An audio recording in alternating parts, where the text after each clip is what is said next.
Hey there, everyone. I wanted to make a quick video real quick, like very minimal editing and just me kind of commenting on this and,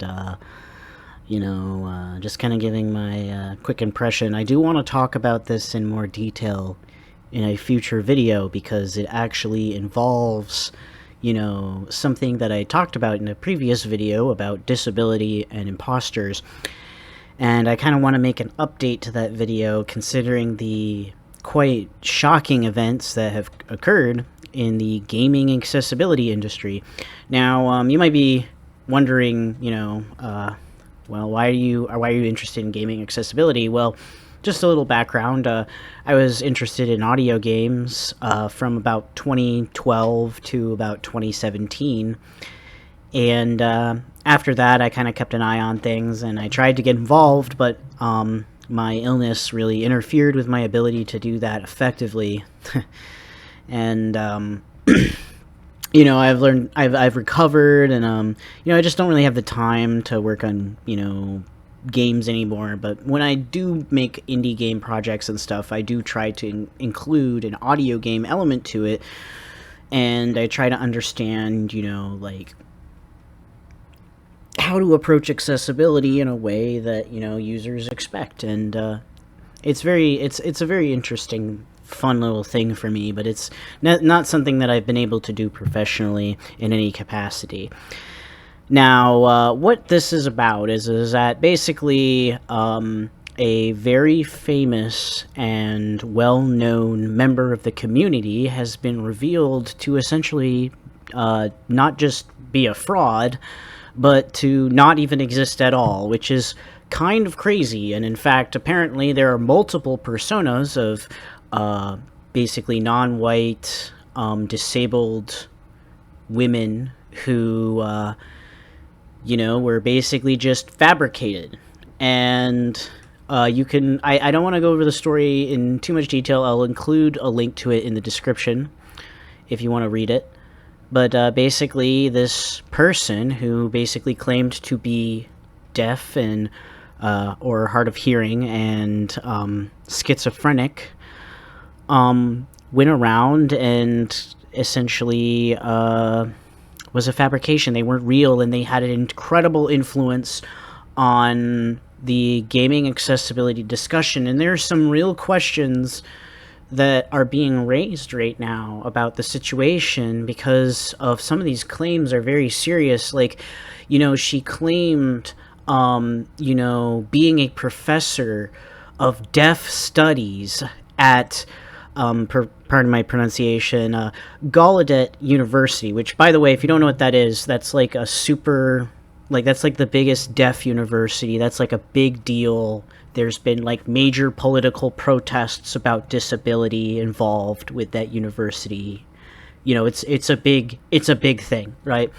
So like claiming that you are not just a professor at one of the most important deaf universities in the world, but a professor in particularly deaf studies is a big deal, and that's a prestigious position that I think that would need to be validated, and I'm really concerned that, I'm not expecting everybody to know about this fact, right? But I feel like personally, if I was presented with that fact about somebody who has a major,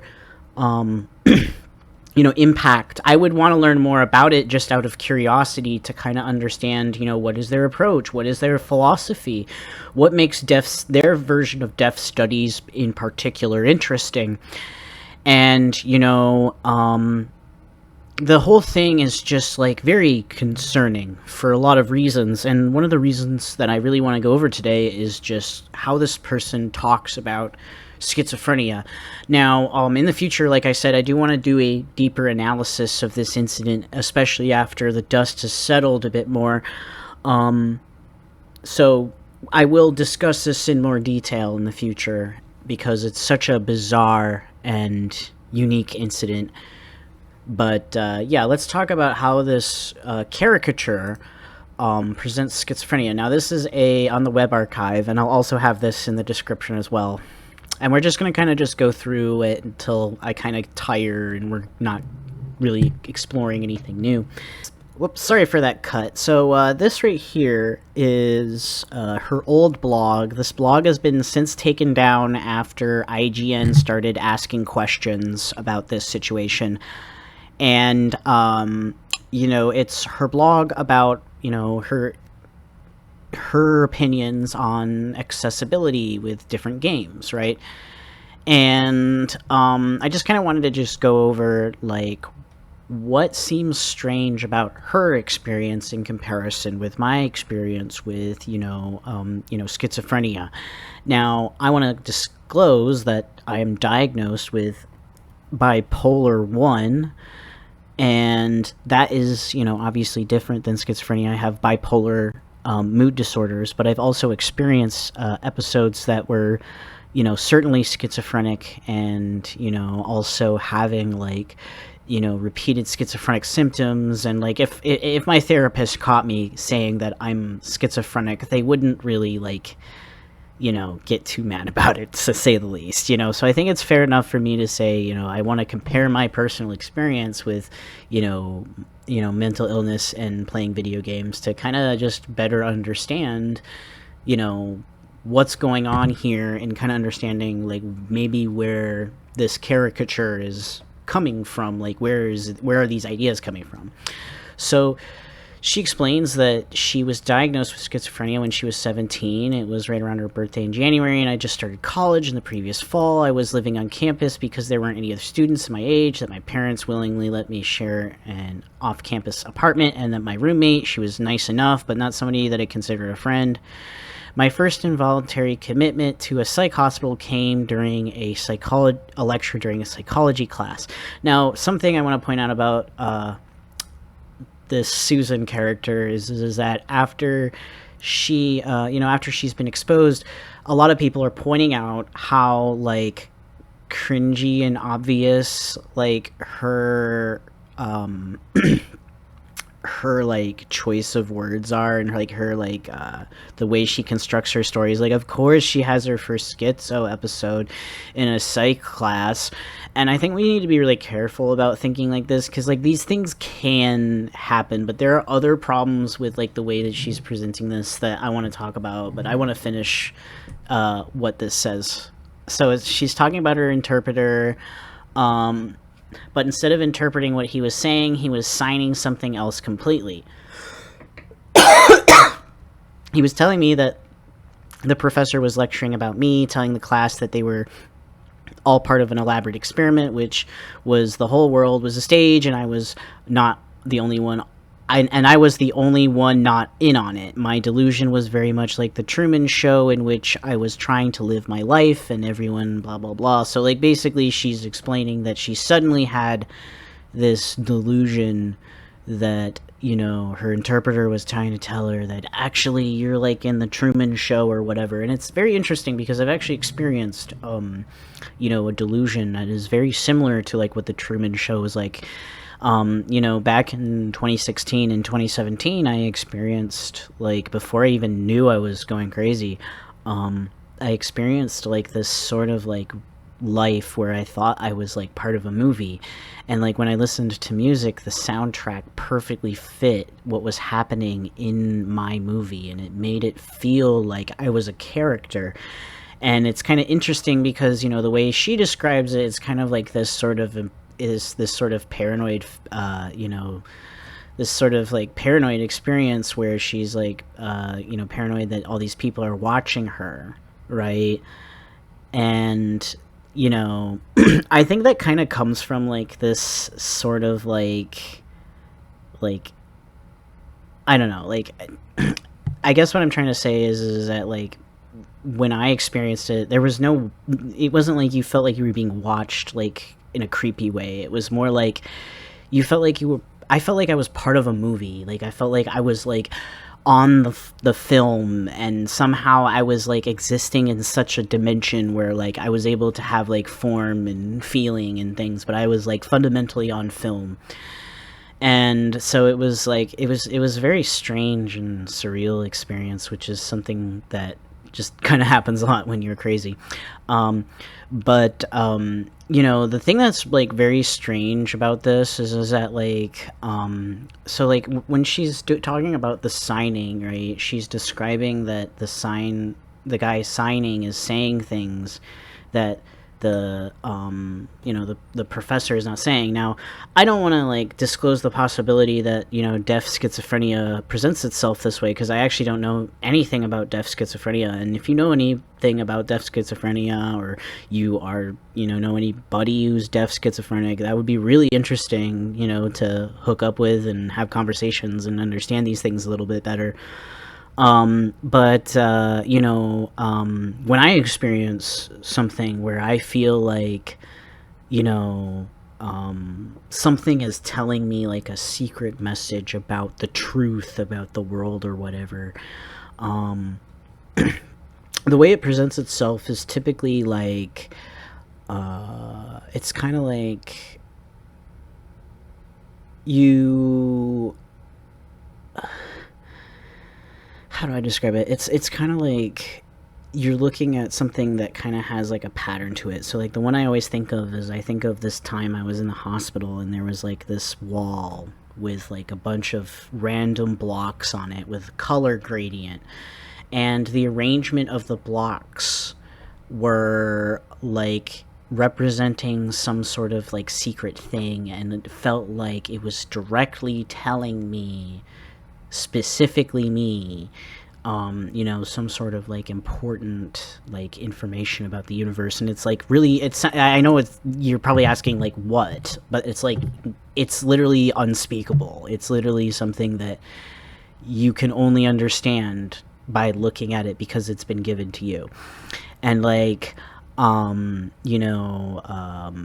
like another one that I experienced, for example, is like a very common one is that the TV will feel like it's talking to you, like specifically, like it will be like the ads will feel like this is about you and this is your life and we want you to do this. And it can be very frightening. It's very aggressive. And like I feel like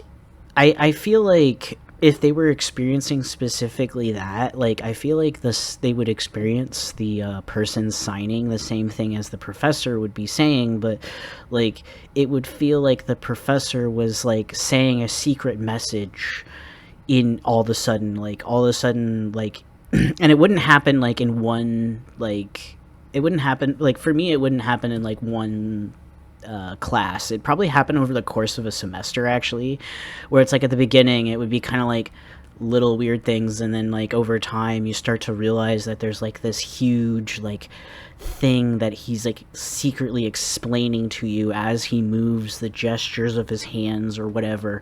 And like by the end of it you're like convinced of like this crazy thing that you can barely put into words for yourself, let alone other people. And it's like, and I'm not saying that it's impossible for like someone to experience like a schizophrenic like delusion this way, but I just feel like I feel like if it was something like what I experienced, I feel like a deaf person would probably experience like still seeing the signs the same way, but then having their brain interpret it in this like really weird way.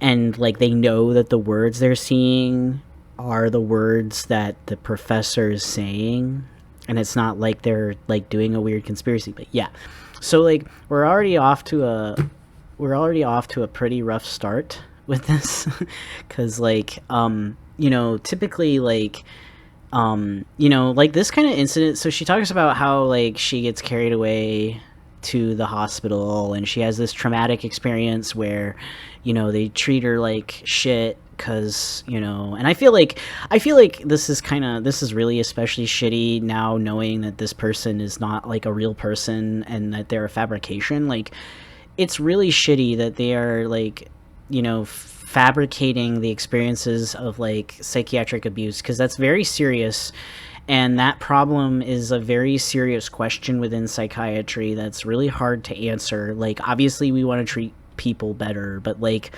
why does this keep happening? Why do people keep doing this? How can we change the structures of power to prevent this from happening? And it's really frustrating to see somebody like fabricate that kind of like trauma, especially with like the intersection of a physical disability. It's just kind of like, I want to hear what like deaf schizophrenic people actually go through, not this shit. And yeah, so like the thing that's really like off about this story, in my opinion, is just the fact that, like, first off, she gives absolutely no indication that she had any sort of symptoms like coming up to this point. Like, this is not something that typically happens overnight. Like, it's not like you just snap and then all of a sudden everything's crazy. Like, it's very gradual and you don't notice until like it's really, really bad. And like by that point you're just like, what do I do? What do I do? But yeah, and like, you don't, it's not like, it happens over time. In fact, like, other people are gonna notice way before you do, right? And that's part of the reason why to schizophrenic people, it appears that, you know, they, all of a sudden just had a crazy day and then they're in the hospital and they're believing in all these crazy things and they don't know what was happening. And, I will say this though, something that I don't want to make it sound like these kinds of episodes just can't get triggered, because I've experienced like an episode that got triggered, and it was literally like I went down the stairs and I did something like grab my clothes or something, and then I went back upstairs and I was like hearing and seeing things, and it was really intense. And like, I just like within an hour I just completely lost connection with reality, like, and I was like completely like in this fucked up like schizo shit for like 2 weeks, and it was like driving off a cliff.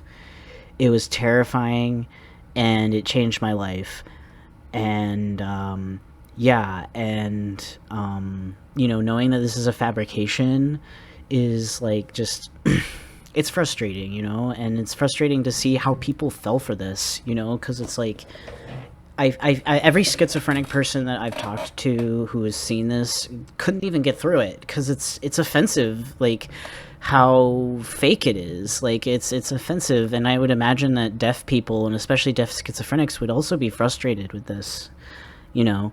So you know, they're talking about another thing I have a problem with is like how they talk about, like, you know, their relationship to schizophrenia. Like, they say, you know, I was relieved to have a name for what was happening to me, but that relief was personal. I knew I wasn't about to go out and tell the world, hey, everything's okay, I'm not crazy, I'm just schizophrenic. I knew my discovery was that on the first day to be the absolute truth. I knew that whatever was wrong with me, even though now it had a name, made me less human. So it wasn't something anyone could ever know about me. Not if I could help it. And it's complicated because, like, yes, so, you know, when you are, most people who are schizophrenic or severely bipolar or whatever, schizophrenic spectrum kind of stuff, they generally don't like to tell other people about it, because there is a lot of stigma with being schizophrenic and associating, you know, your experience with schizophrenia. People have a lot of misconceptions about what that is, and the part of what the problem is with this particular document is that, like, it perpetuates a lot of these misconceptions about what it means to be schizophrenic. Like, you know, I will be quite frank with you, like, by the time, like, even before I had completely broken down, I realized that I was going schizophrenic. Like, I knew I was schizophrenic, and I know that not everybody who goes schizophrenic is aware of schizophrenia or what their condition is or what their problem is, but, like, you know, I was aware of it, and it wasn't a matter of like, oh, I'm not crazy, I'm just a diagnosis, I have a name for whatever it is. But, like, it wasn't any of that. It was like the fact that I was experiencing something that was like really difficult to explain to people and really hard to say, because when I would try to say it, I'd realize how crazy it sounded, and I felt embarrassed and disgusted with myself. Like, it wasn't even like a lot of it was guilt, because it was like, why do I believe these things? Why does this seem so real to me? This is a horrible, weird thing to believe and experience, and why am I experiencing things like this, and why am I experiencing a side of myself that, isn't a part of me? Why am I experiencing, thoughts that are not my own, or feelings that are not my own, and that erupts in these, like, very terrifying shifts that happen very suddenly into just complete chaos, and like everything just exploding all at once. Going to the hospital was a relief because the medication stopped the experience, but then I was left with the reality that this had just happened to me, that I had spent 18 months completely out of my mind, and at least several years before that still completely crazy. And I had to deal with the consequences of that. I had to deal with the reality that I did things in that period that I had to live with the consequences of, that I couldn't even remember, things that didn't even make sense to me, things that I said, things that I did. And like, I have to live with that, and I have to live with that every time that I have another episode. But I'm doing a lot better than I was when that happened, and like, a big part of trying to understand what happened to me with schizophrenia is trying to accept that was what happened to me, and those years that I lost were real, and what I experienced was real and happened to me, and like had an impact on the world, and that it wasn't just a psychotic like fantasy, but it was a reality that you can't explain, and your brain is fucking fried now that you can, that like, it got corrupted as a result of this process, and now like your brain doesn't think right, your brain doesn't see things right, it doesn't hear things right anymore, and it's like my brain like gets occupied with all these thoughts that don't feel like they're my own, or like coming from myself. They feel like they're coming from the outside, like projected from like radio waves. That's how it feels when it happens. And it's like, the worst part about it is that you can know that all of this is like a delusion or a hallucination, and it doesn't go away, it doesn't make it better, it's just, now it's not really there, but the sensation is still there, so what do you do? So anyways, they're talking about the Truman Show thing again, and they're talking about visual hallucinations and delusions, all centered around the inability to determine what is real and what isn't. And that's such a weird thing. Like, every schizo I talk to, this is just not how it works. Like, it's not that you don't know what's real and what isn't real. It's that it feels real, right? And then you realize it's not real, and you're like, fuck, are you kidding me? Like, I think the best way to describe this is, I once went to the bathroom and I saw a cat. Like, it was like a beautiful cat. It was like, it looked like a gray cat with like, it was a pure gray cat with long hair, and it had beautiful like golden eyes, and it was like a real looking cat. Like, it looked like the right size, and I could pick it up and everything. And like, then I realized, like, we don't have a cat. There's no cat. Right? And the cat literally fucking disappeared. Like, it just was like, it like folded out of existence. It freaked me out because it was the realest looking hallucination that I had had up to that point, and I was on meds when it happened, and it was like, it was like, what the fuck? Like, I literally saw a cat, and like that's just, that's just what happens now. Like that's just my reality now. Like I just see things sometimes, and it's not even scary because it's not scary because you don't know what it is. It's more frustrating. Like I think one of the most frustrating hallucinations is the smell of poop. And you're thinking like, well, what? And you're like, well, yeah, because like sometimes the dog poops in the house, and you got to clean it up when that happens, right? So you're trying to find where the poop is, and it smells horrible, but like instead of it like getting more intense as you approach it, it's just random. So like you're spending like 15 minutes trying to figure out where it is and trying to figure out why it's so hard to locate, and then you realize it's a fucking hallucination. And it's frustrating because it's like you just spent 15 minutes looking for something that doesn't exist, that your brain was literally just fabricating, right? And like I mean, it is true that like delusions and hallucinations like interfere with social interactions, and it can really make it really hard to deal with schizophrenia, because like you get paranoid of people, you get scared of people, you think that they're plotting against you, you think that they're working with the government to try to kill you, and like you don't know who to trust, and people in your life who have never hurt you,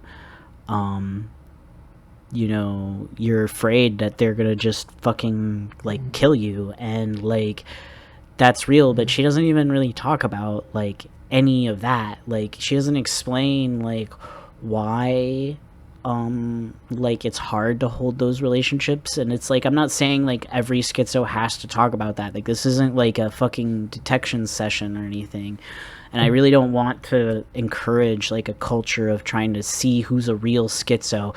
Hey, remember, nobody's seen a schizophrenic. You've never seen a schizophrenic. I've never seen a schizophrenic. Has anybody ever seen a schizophrenic? I've never seen a schizophrenic. Have you ever seen one, Jill? Okay, I've never seen one. Okay, nobody's fucking seen a schizophrenic. Okay, like it's just like really, this is like really insulting, right? Because it makes it sound like the problem is that like your brain just doesn't work right and you can't interact with people, and it's like that's insulting to both schizophrenic people and people who have to deal with like living with a schizophrenic person, because it's genuinely terrifying for everyone involved when you have a paranoid delusion that you're convinced that like your friends are targeting you to try to eliminate you, and like you can't trust them, and you can't, it's terrible. Like you'd think that the ones that are like about like all these like absurd hallucinations and stuff would be the really bad ones, but no, it's the ones where you can't build social interactions. It's the one where you can't interact with people. So like they talk about video games have been a boon for my ability to build relationships. The deaf gaming community and mental health advocacy community on social media are big and positive force for change, and I'm lucky enough to be part of both. Discussing gaming and advocating for better inclusion and accessibility has allowed me to become more social. And yeah, there's nothing wrong with that, except for the fact that she's not real. But like, if she was real, there'd be nothing wrong with that. She's just talking about video games being a positive influence in her life, and that is actually true for a lot of disabled people, and that's part of the reason why gaming accessibility is important. Because like, imagine if me, like I can't even play most modern games anymore because they're just not accessible to me. And it's really hard to get modern games to be accessible for me, just because like they go against the art design of how many modern AAA games are made. And like for example, Pal World, everybody was playing Pal World, but I couldn't play Pal World because I would throw up if I watched Pal World. That actually happened. Like I got so sick that I threw up from watching Pal World. Yeah, that sucked. So let's see. So this is when they start to talk about the game, and I do want to talk after I kind of just go over like how she kind of like describes schizophrenia through the experience of the game, which I found really hard to get through personally. I wanted to talk about, also like some like accessibility tips that I actually find really helpful for me when I'm having like problems, and like better understanding what the real challenges, at least for me, are for, accessibility and, schizophrenia. So this person talks about the game Prey. It was it was some Bethesda game, whatever. The game starts out with you walking to your apartment, just kind of describing how the game works. The test brought me to my first of many "what the fuck just happened? Am I hallucinating in games now?" moments. Like, this is just insulting. Like, I'm just gonna be real with you. I have hallucinated in games. I don't remember the last time it happened or what happened, but I'm pretty sure that I died. Like, it just happens. Like, you hallucinate. Like, you see things that aren't there. It happens. And like, like, I don't know what to say. Like, see, games have been the one place where I could be 100% certain that my head isn't screwing with me, because they're games. The whole thing is not real, and game worlds are more or less bend to my will, in that I can easily escape from them and put my mind on something else if one ever becomes too much.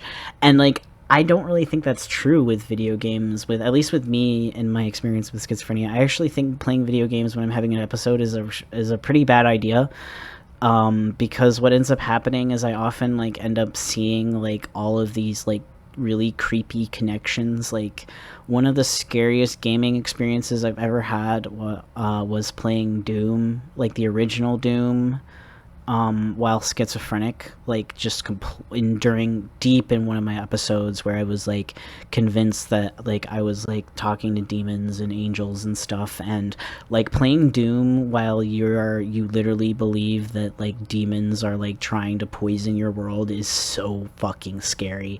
That is like the fucking scariest thing, because it feels so fucking real. And like, like, the games really, it really isn't an escape. Like, really, if you're having an episode, like, the most helpful thing I've ever found is to calm down, lay down, try to do something that doesn't like cause you to think. So usually just closing your eyes and possibly falling asleep. Especially if I feel like something coming on and I'm home, like that's typically what I'll do. I don't play video games because video games are fantasies. They can become anything. They're actually really dangerous. And the other thing that happens to me sometimes when I'm playing video games is that like, it will feel like something in the game is communicating to me, and I'll be like locked into this sacred communication between me and like some graphic on the screen. I remember there was this one time I saw this video game. I was playing Pokemon Crystal, and there was a Pokemon in a box, and the numbers or something happened to align in such a way where I was locked in this like mindset where it was like, holy shit, this thing is telling me that it's like connected to my fucking brain, and like it has like this somebody's soul trapped in there. And I was just like frozen in shock and awe for like 10 minutes, staring at the screen like, holy shit. Like yeah, like video games are not something I would recommend playing while you're schizophrenic or having an episode. And I don't really understand, like, I guess it's because of the lack of pictures, but like I don't really understand what she's getting at with the hallucination here. Like, it just, the fact that it appears in front of you feels like a hallucination. Like, that's not how hallucinations work.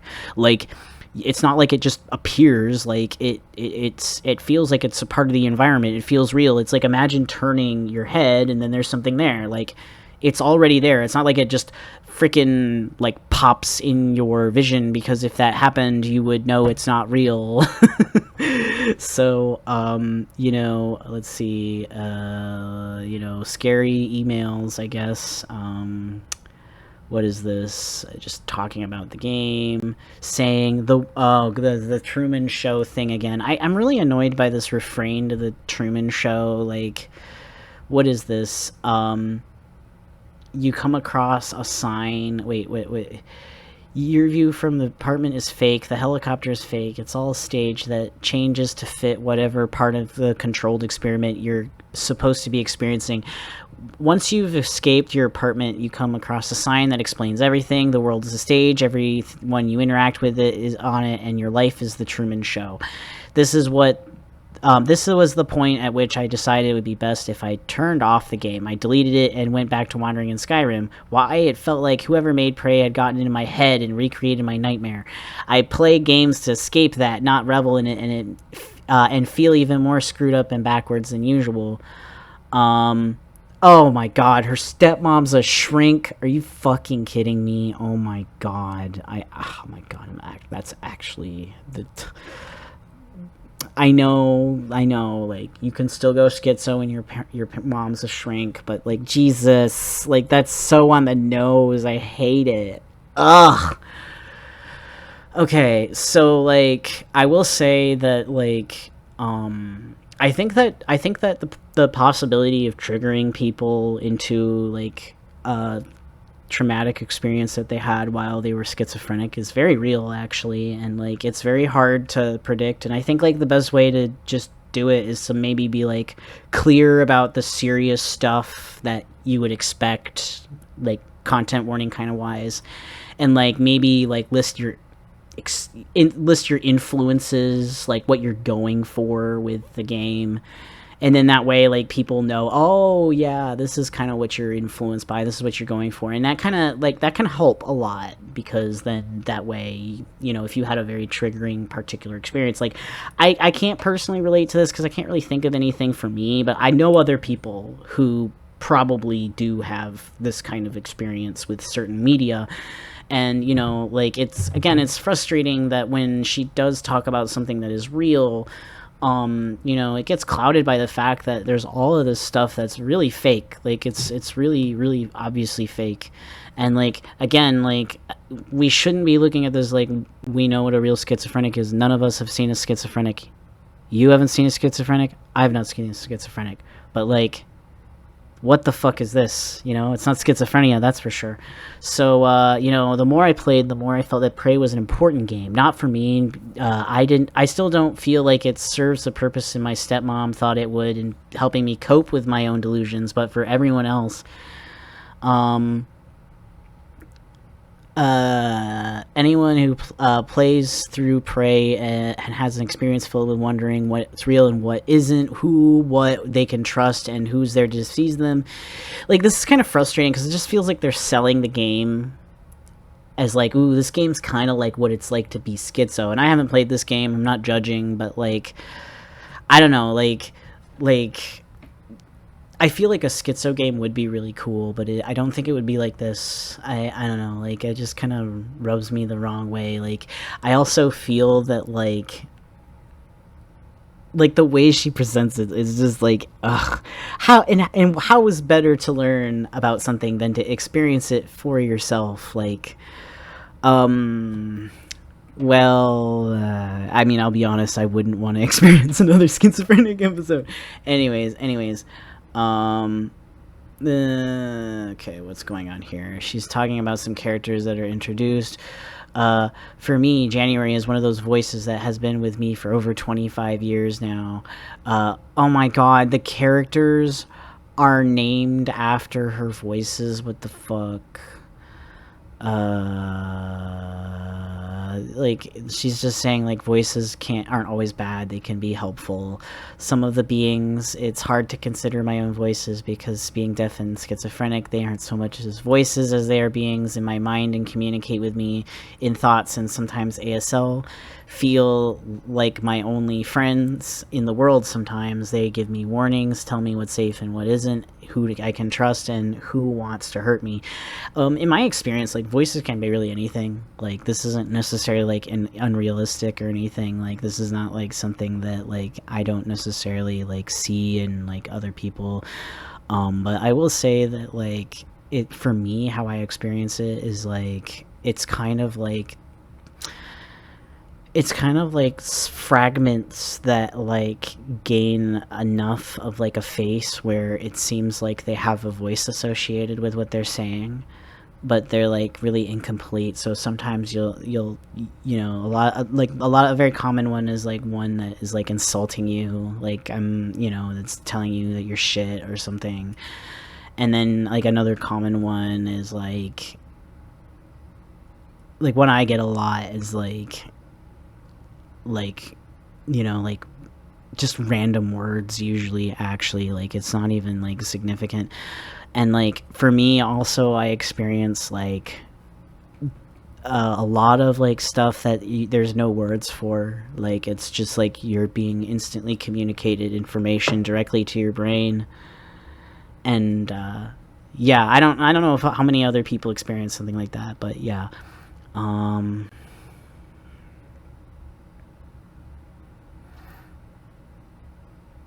like it's really it's like I could see like somebody potentially like playing a game and seeing like their voices as being represented in the game, but I don't think it would be as literal as, oh, these characters have the same name. Like that's kind of, I don't know, it just comes off as, the next trouble spot for me is the mimics. They are alien life forms of some current ability to inanimate objects, such as mop puppets and caution signs and the signs above. Get too close and they attack, which leaves someone like me, who is prone to paranoia, afraid to move and constantly exhausting myself through beating the hell out of everything I see to make sure that it's not a mimic.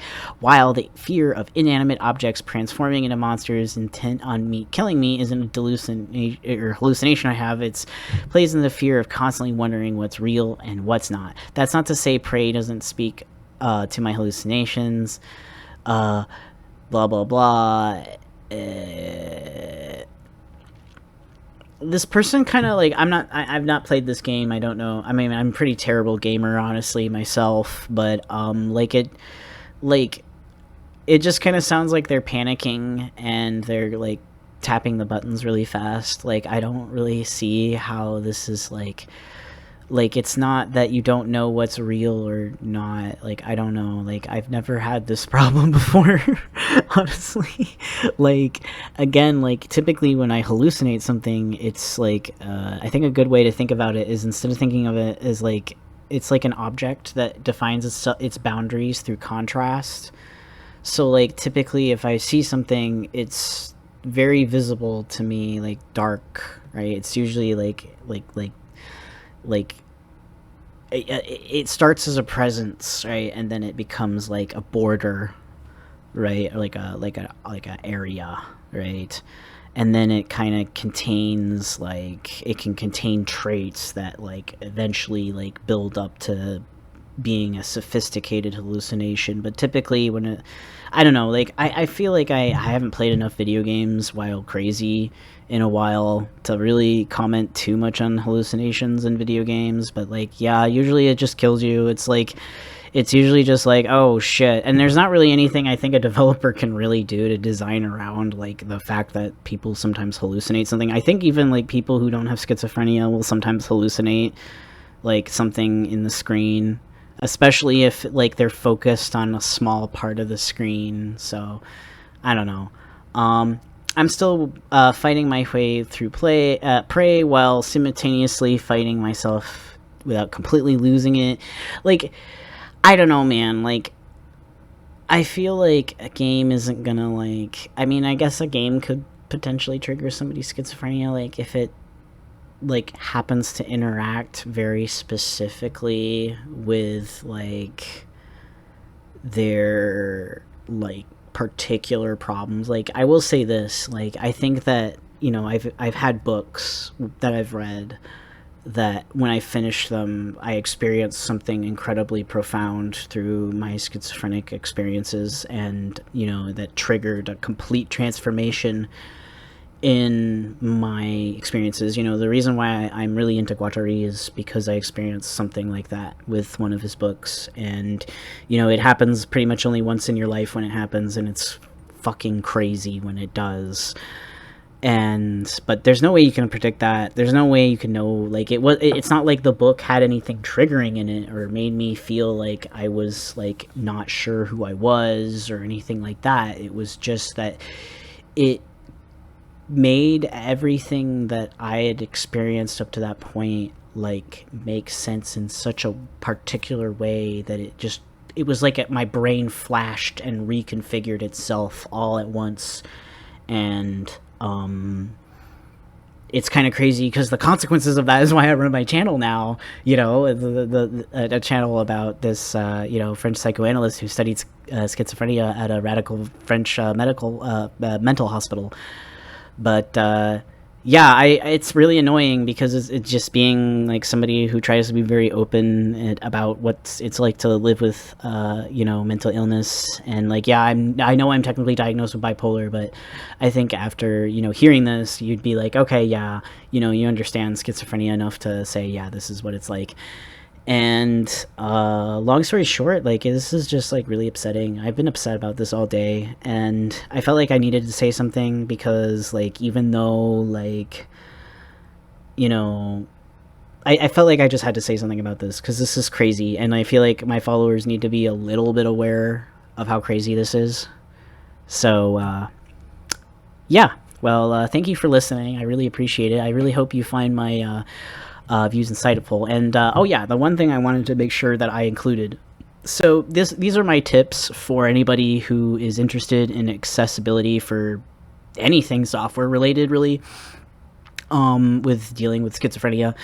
At least from my experience, like, everybody experiences these things differently. There's like different, I feel like schizophrenics experience like a wide range of possible, like, very subtle experiences, and like it's really, like, it really requires, like, dedicated people who take a lot of time analyzing their own symptom sets and trying to understand really, like, what is challenging and how to improve their lives. It's already hard enough to deal with the main symptoms, but like to also analyze like what makes it hard for you to go through everyday life it's challenging, right? So, but this is what I've personally experienced. So, like, first off, I'm just, like, a big thing that you need to understand when I'm having an episode is, like, imagine that you have, like, 100% of your memory to think about, you have 100% of your brain power to just think about whatever you want, right? And you can do whatever you want. You can, like, set aside something to think about it for later, and you can do whatever. And you can think about these really big things, or you can think about little things. But imagine that for some reason, 95% of that is just covered with, like, the Rickroll theme, and you can't close it. It's just there, and you have to. And it's not even that it's not even muted. It's literally on full blast. It's the Rickroll theme, and you can't do anything about it. And so, what are you gonna do? Like, what is gonna happen, right? Well, you try to work with what space you have, and you don't have a lot of space, and it's very easy to lose your place, get confused, and, get fixated on whatever's going on in that 95% Rickroll land, and, it can get, very overwhelming. So, like, what helps me a lot is UI design that is focused on, like, flows, like, and really, really compacts the flows of UI to very simple processes that are just very intuitive and very easy to understand, because, adding those extra steps means more thinking that I have to fucking do just to be able to get from point A to point B, and it's already hard enough. I can barely read a sentence with, what's going on in my brain right now. It's total chaos. Like, all you can hear, you can't concentrate. You have all these crazy words that mean nothing running around in your head, and you just need to know what you need to fucking do. Just the less that you can put in the way of doing that, the better. Like, seriously, right? And another thing that I find very helpful, which may not be intuitive, but will make sense when I explain it, is actually blind accessibility and low vision, high contrast. All of that stuff is actually very useful. And if you are schizophrenic, I would actually, like, suggest that you experiment with, like, high contrast and see if it improves your ability to perform while you're having an episode. Like, see if it helps you. Because for me, one of the biggest problems that I have with, like, using a computer while I'm schizophrenic is that the objects that I'm analyzing on a computer just break down. Like, people take for granted when they're playing a video game, especially like a 3D video game, like, oh, these objects are just objects in space. But when you're schizophrenic and you're having an episode, the basic, like, fundamental ontology that constructs those objects is breaking down. It doesn't function the same way, and a lot of times it's really hard to figure out what elements you're supposed to care about, right? So high contrast and a way to minimize, like, the depth of graphics so that it's very simple graphics, right? That helps a lot, making things more visible, outlines, things like that. But also text-to-speech in menus. When you're schizophrenic, it's a lot harder to read, right? Like, when you're having an episode, like, it's really fucking hard to read. It's really fucking hard to make a sentence. It's really fucking hard to ask for help. And, you know, like, the best thing that you can do is, you know, just provide as many ways to access that information as possible to account for the various kinds of sensory breakdowns that can occur.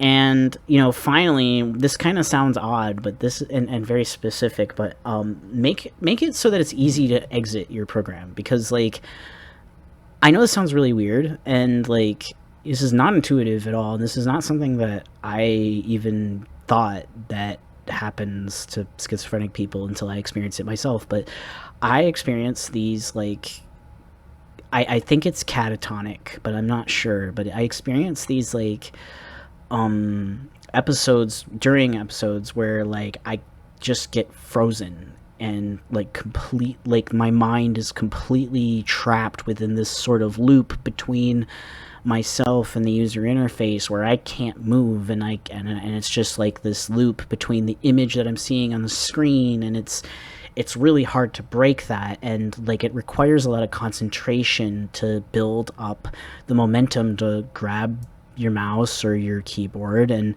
actually move away from that. And if there was just a really easy way to exit out of the game, you know, without having, I mean, yeah, you could Alt F4, but, like, you know, just an easy way to, like, click a button or something, you know, that would help too. Just, I don't know, like, maybe I sound stupid for saying that, but, like, that's just my experience. And yeah, and I hope that this helps somebody, like, understand schizophrenia a little bit better, understand bipolar a little bit better. Well, it's mostly schizophrenia, but, like, you know, I hope that they understand that this is not, like, it's really easy to see what the diagnosis sheets online say, like, what an outsider might see with schizophrenia, but what it actually experiences is very complicated. And, you know, I think it should be talked about a lot more, and I wanted to use it as an opportunity to talk about it. So yeah, everybody have a great night, and see you later.